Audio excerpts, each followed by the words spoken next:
की हत्या 2023 में हुई थी इसके भाई, ठीक है। ये वादी है, इसका केवल इतना गुनाह है कि पैरवी कर, इसकी जितनी क्रिमिनल हिस्ट्री वो अभी आप निकलवाओ। 4 मुकदमे इसके ऊपर केवल वादी है, इसलिए लगा दिए गए लगातार। मैं निरंतर कमिश्नर साहब से बात करता हूँ, कभी डीसीपी से बात करता हूँ, कभी एसीपी से बात करता हूँ, लेकिन मुझे कहने का कोई संकोच नहीं है। खड़े हो जाओ भाई, खड़े हो जाओ, बैठो में खड़े हो जाओ, खड़े हो जाओ, बात खड़े होने के समय अब आप इसके ऊपर क्या कहें। अभी 3 दिन पहले उसी दरोगा से मैंने बात की जो विवेचना कर रहा है, कह रहा भैया कोई दिक्कत नहीं है, हम लोग जांच कर रहे हैं, ये दे दो। ये तो था भी नहीं उस दिन। ये उस दिन जिस दिन की घटना है, अरे सुनिए, जिस दिन की घटना है उस दिन ये कहाँ थे तुम बताओ? मौके पर भी नहीं। और आप चार्जशीट लगा रहे हैं, आप हत्या में चार्जशीट नहीं लगा पा रहे हैं, और आप वादी के खिलाफ चार्जशीट लगा रहे हैं जिससे वो दबाव में आ जाए और समझौता कर ले। कमी क्या है बताओ, क्या मांग रहा था? वो 50 रुपए मांग रहे थे जी से, और ये डंडा मारे प्राइवेट गाड़ी, ये डंडा मारा है इसको। क्यों अगर चार्जशीट लगानी तो क्यों पीट रहे हो इसको? प्राइवेट गाड़ी नहीं बैठेंगे तो तुरंत मारना चालू कर दिया उनको। और कहते जेब में पैसे नहीं ला तो कैसे काम चलेगा, ये हमसे चौकी कह रहे थे। नहीं बिल्कुल है, बिल्कुल सही कह रहे हैं, बता पूरी तरीके से भैया हाथ अधिकारियों के पास पर्ची आदेश है कि अब तक उसका की महिलाएं रो रही है। देखिए महिला, आप दूसरे पर दोनों तरफ से क्रॉस केस हुआ कि नहीं हुआ? क्रॉस हुआ, क्या कार्रवाई की उन लोगों के ऊपर आप लोगों ने? अरे जब ये मौके पर नहीं है, ये बाहर है, आप बनाते चले जा रहे हो लगातार। चौथे मुकदमे में आपने कर दिया। अरे मौके पे आप पूरे गांव की मैं गवाही करा दूंगा कि ये नहीं था, सब बोल रहे हैं। आप देखिए कहने से थोड़ी हो जाएगा, सीडीआर निकालिए, लोकेशन निकालिए, आप जिससे चाहे उससे गवाही ले लें, आप जिससे चाहे उससे उसके पक्ष में आप चार्जशीट लगा दें, जिसके पक्ष में आपको करना हो एफआईआर लगा दें। अगर इसी तरीके सब चलना है तो हो गया न्याय। सबसे ऊपर इसी का नाम है।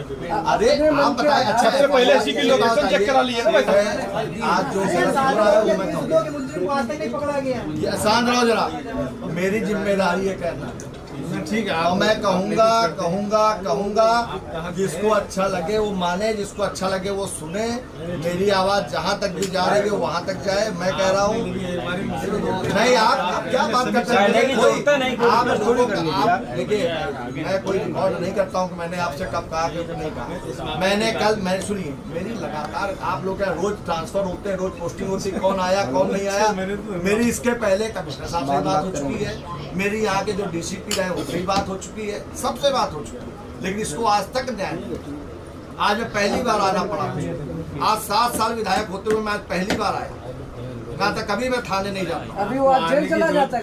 नहीं, हमको नहीं, हम तो कहेंगे अपने सभी जनप्रतिनिधियों, सब लोग थाने जाओ, नहीं तो एक हमारे कार्यकर्ता कोई लोग बीन के नहीं तो वो उनकी तो मनसा ही है, पूरी पुलिस की मनसा है। सत्ता पक्ष का विधायक हम सरकार में हम थाने आएंगे। अरे शांत रहो, मैं जो बात कर, मेरा इतना कहना है, आज अगर समीक्षा करनी है हर मुकदमे की करो, उनकी भी करो।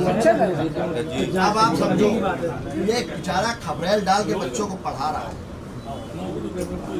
जिसके भाई की हत्या के बाद इसके ऊपर 4 मुकदमे केवल 6 महीने के अंदर लगा दिए। आप वो डेट देख लीजिए, इसके भाई की हत्या के हम मुकदमा नहीं खाया, उसके बाद की डेट। बहुत लोग रोज जेल जाते हैं, हम सबके ठेकेदार नहीं।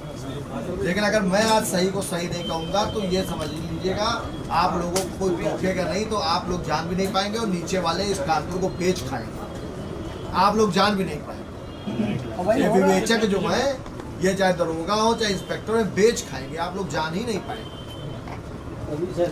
आपके आँख नाक कान जो है थाने में बवाल होगा ना। पब्लिक और अगर प्रशासन में इतनी दूरी हो जाएगी और जनप्रतिनिधि में इतनी दूरी हो जाएगी तो निश्चित रूप से इसका नुकसान तो आखिरकार महाराज जी को होना है, सरकार को होना है। उस बच्चे का शिक्षक है ये तब से मुझसे जुड़ा है जब इसके रेखे नहीं थे। मैं इसको जान रहा हूँ, इसके भाई की हत्या हुई है और ये वादी आप उठा के देख लीजिए, आप उसके पहले इस पर एक मुकदमा नहीं और उस मुकदमे का ये वादी बना है, इसलिए इसने समझौता नहीं किया है। दूसरा पक्ष सबल है, वो लगातार इसको परेशान कर रहा है। इसके बाद क्षमता नहीं दरोगा को 50,000 रुपये देने का।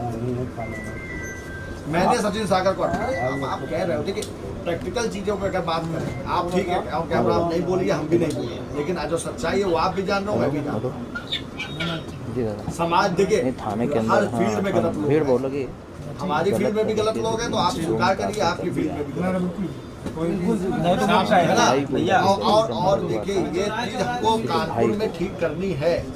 क्या मामला है पूरा? देखिए ग्वालटोली थाना क्षेत्र में एक मंगलपुर चौकी है जहाँ पर आज से लगभग 8-9 महीने पहले एक शिवा निषाद हमारा कार्यकर्ता है उसके भाई की हत्या हुई थी जिसमें वो वादी है और निरंतर पुलिस कहीं ना कहीं उस पर दबाव बनाने के लिए कि वो उस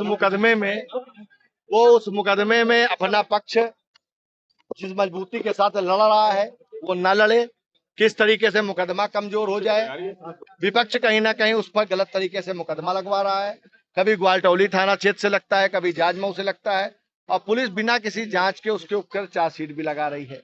जो मुकदमा 308 का था उस पर 307 की चार्जशीट लग रही है और कहीं ना कहीं जब वो घटना पे भी नहीं था, कहीं बाहर था, जिसका उसके पास प्रमाण है, उसके बावजूद भी दरोगा या विवेचक उसके खिलाफ चार्जशीट लगा रहा है, जिसको लेकर के आज जो चौकी में मुझे जानकारी मिली कि 12 बजे उसको उठा ले गए और रात में 8-9 बजे जब उसके घर वाले ढूंढते हुए यहाँ आए हैं तब पाया है कि उसको पीटा भी गया है, उसको मारा भी गया है और रात में उसको जैसा कि उसका कहना है कि और भी वो तो कह रहा है कि मुझे 3rd डिग्री की भी बात की जा रही थी, 50,000 रुपए भी मंगाए जा रहे थे, लेकिन बहुत सी चीजें जांच का विषय है, वो जांच होगी।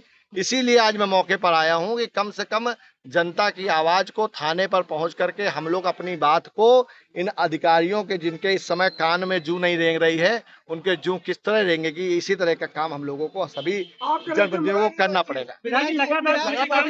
सवाल उठ रहा है चाहे महाराष्ट्र में लगा देखिए इनाम है, पुलिस आरोप लगा रही है कि जिसको विधायक चुराने आया 25,000 का इनाम भी है। देखिए ये तो हो सकता है भी हमारे आने के बाद उसका चालान काट दिया, अब हमारे आने के बाद उसका इनाम भी खोल देंगे और हो सकता है हम अगर चले गए तो उसका इनकाउंटर न कर दें, ये भी इनको देखना पड़ेगा। ये सब एक जांच का विषय है। ये बड़ी बात नहीं है कि आपको अपनी इस सरकार में 3 घंटे से ज्यादा थाने में हो गए हैं और अधिकारी अभी तक नहीं। देखिए ये और आपकी बात ऐसा नहीं है, सरकार का विषय नहीं है, ये एक तंत्र है, ये भ्रष्टाचारी अधिकारियों का एक तंत्र है जिसको तोड़ना जनता की हम सब की जिम्मेदारी है। मैं पहले एक जनप्रतिनिधि हूँ, मैं जनता का सेवक हूँ और